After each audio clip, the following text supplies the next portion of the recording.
Tayo na nga, no? Magandang araw sa inyo lahat. Samahan nyo ako. Bibili tayo ng pagkain sa Uchan. So, habang tayo naglalakbay, tuturuan ko kayo kung paano ba maghanap talaga ng legitimate na agency dyan sa Pilipinas. Oo, legit. Marami kasi nagtatanong eh. Ito makikita nyo sa sa mga Facebook group, sa YouTube channel ko. Tatanong-tanong, ayan. Diba napakadami. Ay nako. So, bibigyan ko kayo ng merong mga legitimate na agency sa Pilipinas at meron ding sa abroad, no? At meron din na mga wala silang physical office, pero legitimate din. Ang tawag doon, sa Facebook page lang sila pero legitimate naman sila, no? Tapos pag-uusapan din natin yung mga agency na merong placement fee, may mga bayad. Tsaka sasabihin ko din sa inyo kung ano ba yung mga scam, yung mga peke, no? So sa video na to, yun ang pag-uusapan natin.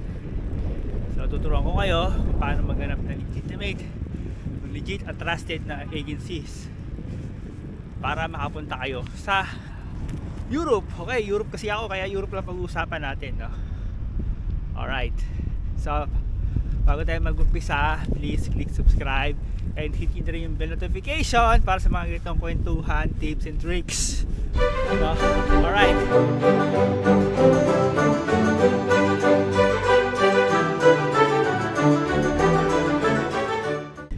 So ayun na nga, no? Kung nakikita mo yung like button dyan, pindutin mo na yung like, no? Yun lang naman hinihiling ko sa iyo eh. Abutin mo na ako ng 100,000k subscriber. Alright. At ayun na nga, no? Alright. So hindi naman ako totally expert sa ganito, pero meron naman kasing paraan, no? So ito, tuturo ko sa inyo. Unang-una, sa Pilipinas. So bibigyan ko kayo ng tips, So ito na yung gagawin nyo.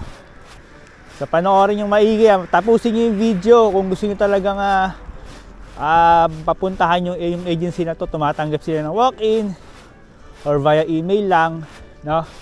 Tuturuan ko rin kayo kung paano mag-search yung address, yung contact number, tsaka email address. So panoorin yung mabuti yung video na to, tapusin nyo. Alright. So unang-una, so kunin nyo yung cellphone nyo. Alright. Or kung wala kayong cellphone or meron kayong laptop man or desktop, so puntahan nyo tong website na to. Ito yung link, official link ng gobyerno natin sa Pilipinas. Lahat ng lisensyadong agency sa Pilipinas nakalagay dyan. So yun na nga guys, tuturuan ko kayo para maghanap, no, ng legitimate na mga agency dyan sa Pilipinas. So ito na ka, no? So sundan nyo lang itong gagawin ko, tapusin nyo yung video. So ito yung link, copy paste ko na ito. Yan, makikita nyo sa taas, no? dmw.gov.ph/approve-job-order. So pagka-click nyo yan, i-enter nyo lang yan, enter nyo yan. Lalagay ko yan dyan sa may description, mamaya copy paste nyo na lang. Ayan. So lalabas yan agad, no? Department of Migrant Workers. So ang gagawin nyo, ibaba nyo lang konti, baba nyo dyan. Tapos, ayan na. Ito halimbawa si Singapore. Ayan, Worker Domestic. Ang agency niya is Unijet International Manpower Corporation. Tapos ang principal mo, ang magiging mong agency dun sa may employer o mo dun sa may Singapore, ito si Hyperlink Services. So siyempre, nasa Hungary tayo. Ilalagay natin dito is Hungary. Alright, Hungary. Ayan, tapos search. Ayan. Yan, lumabas lahat ng Hungary. Merong mushroom picker. Ang kailangan is 19.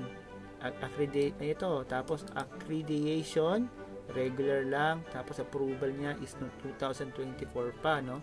So, ang agency is si Pilor. Tapos, ang principal mo dun sa Hungary is si Egri Corona Borjas, no? So, yan. So, pwede mo ring laruin to, no? Kung ayaw mo ng mushroom picker, maglagay ka dyan kung gusto mo. Kung ayaw mo ng Hungary, punta ka ng Spain.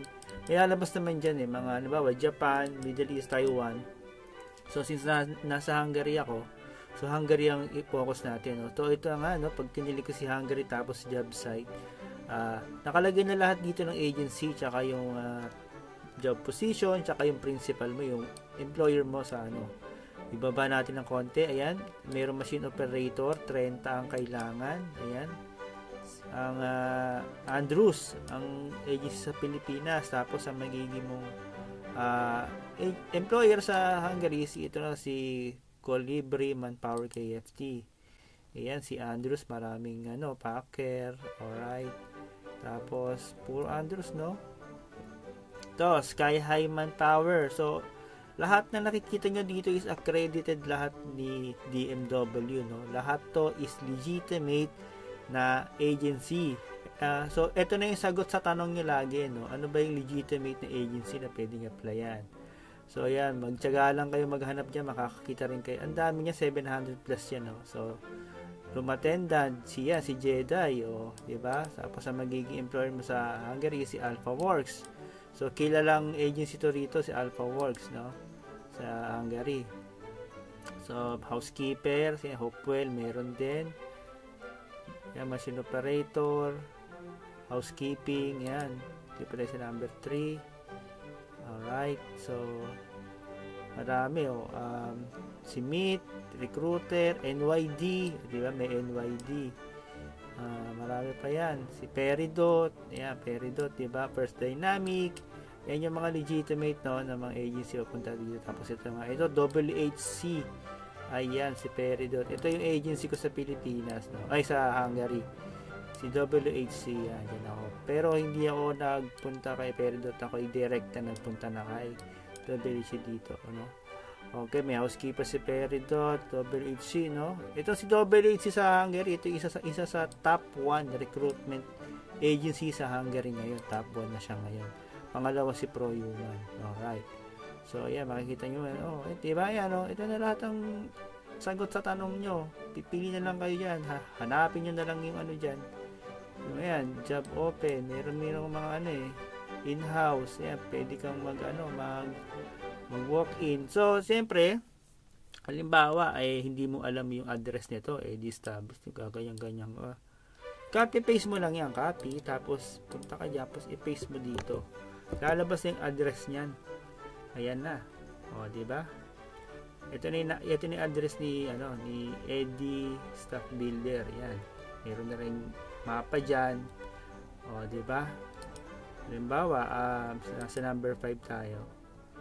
Ayan, ito 2025, bago lang sa Hungary. Oman Fail International, diba? Engineering na to, mga ganito, medyo mataas na tong mga matataas na bayad na yung mga offer niyan, kagaya yung mga engineering. Ito, cleaner, si Peridot, to number 1 to. Kapag di mo alam yung address, copy paste mo lang yan, gayahin mo yung ginagawa ko, paste enter. Yan, ilalabas na agad yung address niyan. Diba? Yan, click mo na lang yan. Tapos, meron din silang Facebook page, click nyo na lang yan. Tapos, meron silang website, click nyo na lang yan. So, ito updated to. Ito, 2024. Yung pa yan. Yung mga hiring nila, mga previous hiring. Ito, 2025, bago.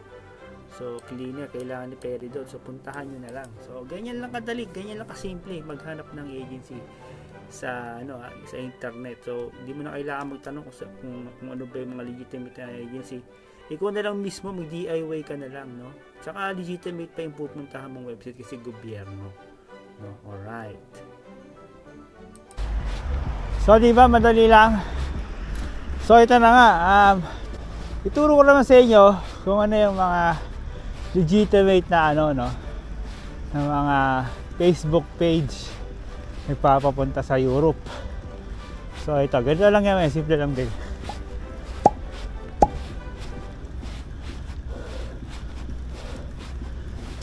Ayan.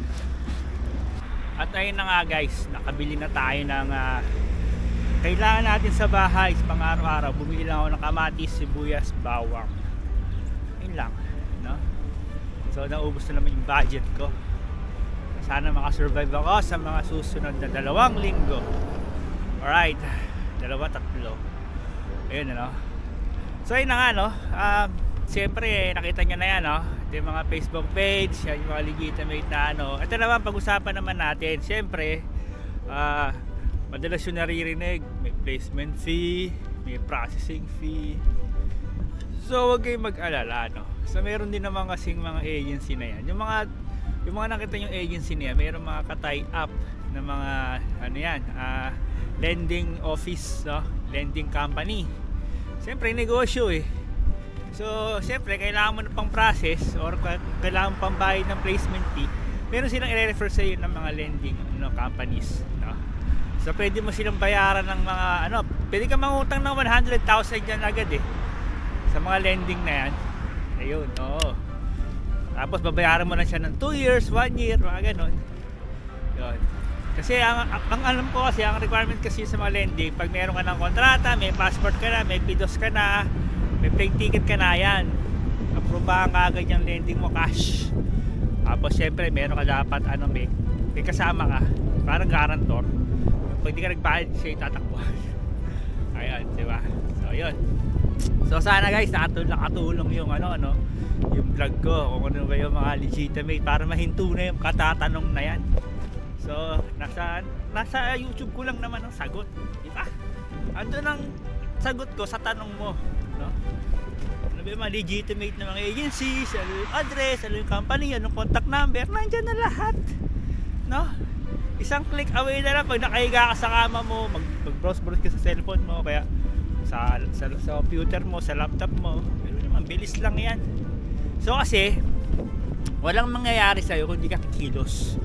So ang gawin mo, unang gawin mo, tumayo ka dyan, bumangon ka sa pagkakaigaw at umpisahan mo na, magbihis ka, puntahan mo na.